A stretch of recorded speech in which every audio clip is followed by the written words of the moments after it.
Morning guys, welcome back to the farm. Today we're going to talk about meat birds. What you need to know about meat birds, growing them in Ontario, we have a very short window of time. We raise anywhere from 30 to 50 meat birds a year. We do it a lot different than most people. We grow ours slow.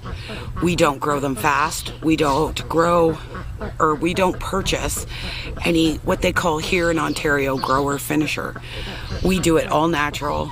It's oats, sunflower seeds, millet, corn, things like that. And we move them minimum 2 times a day.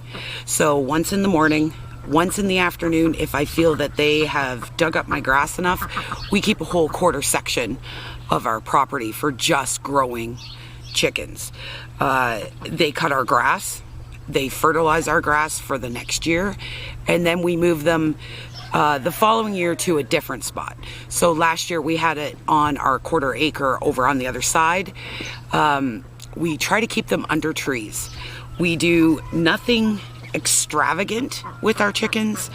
They are in just brooders, which we also use to start our birds in the spring.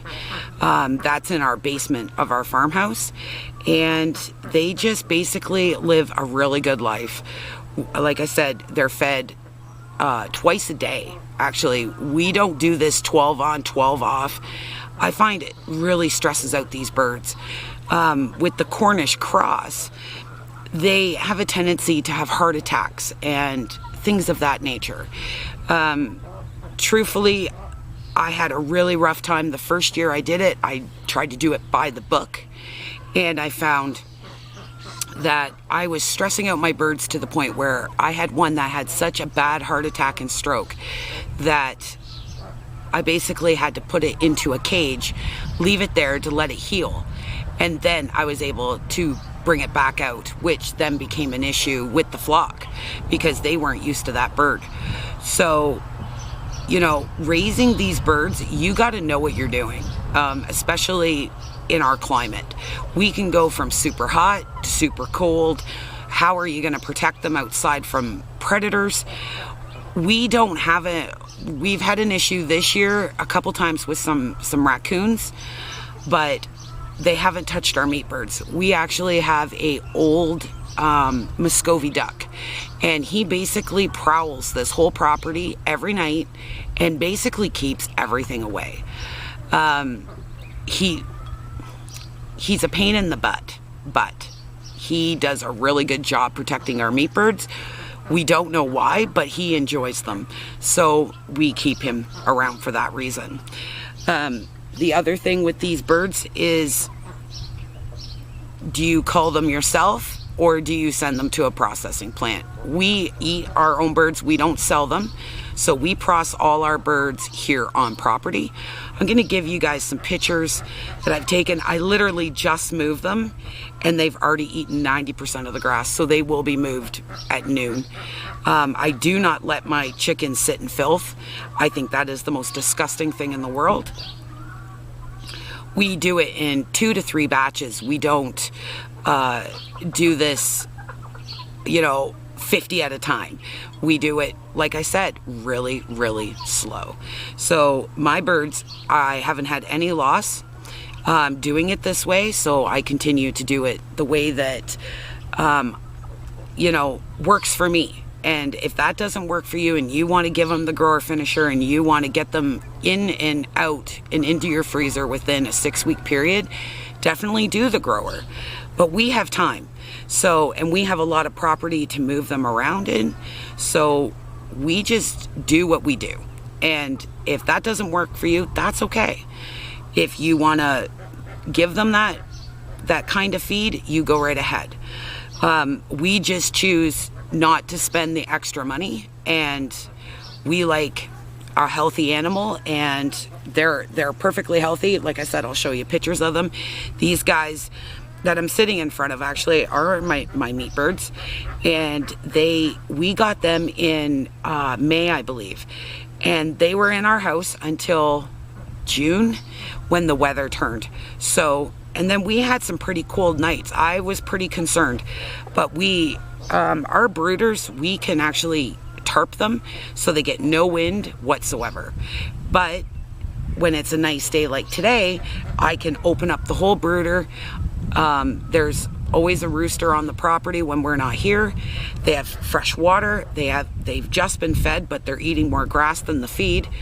And that's really what you want. You want to produce these birds as economical as possible.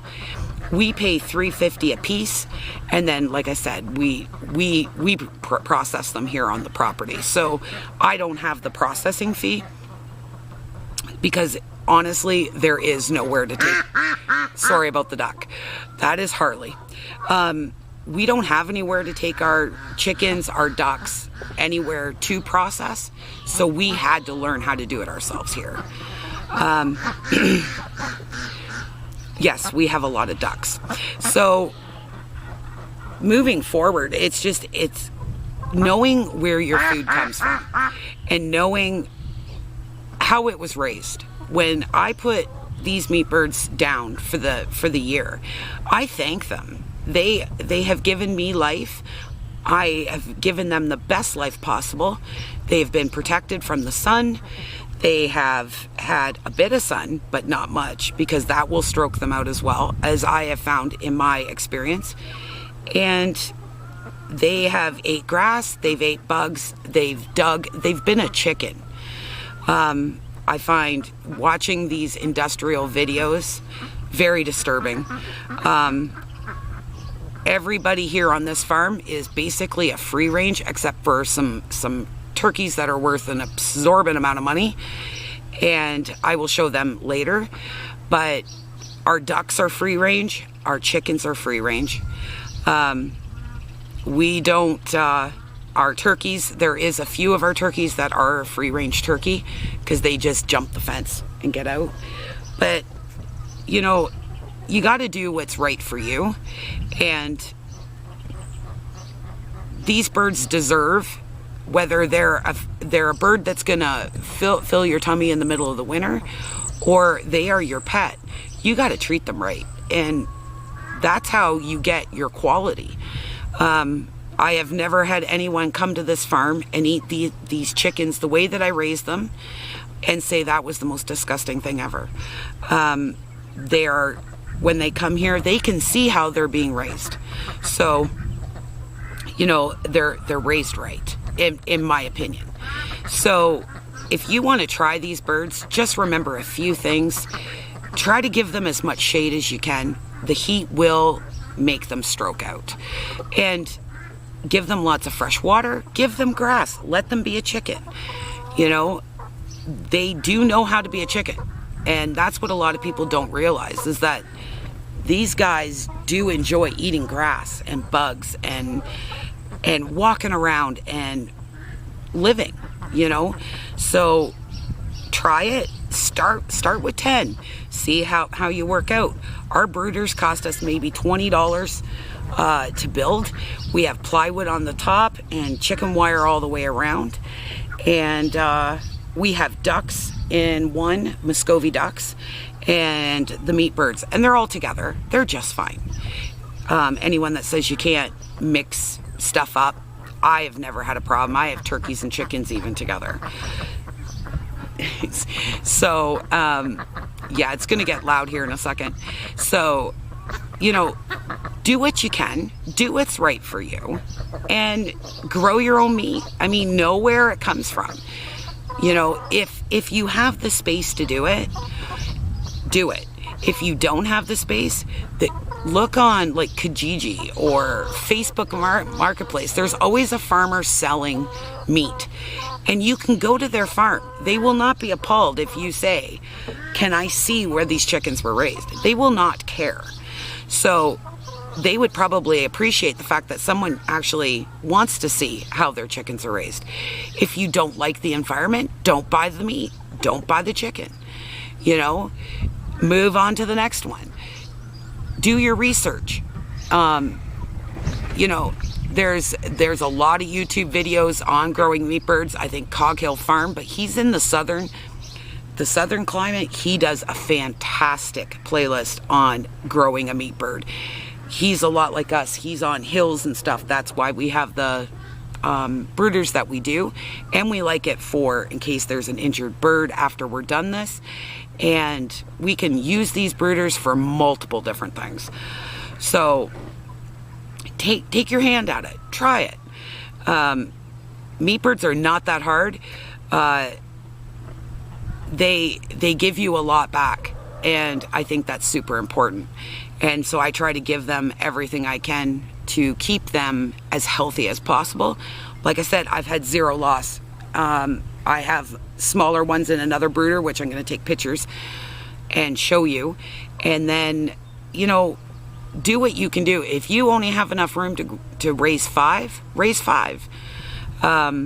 We try to have 1 a week for our family.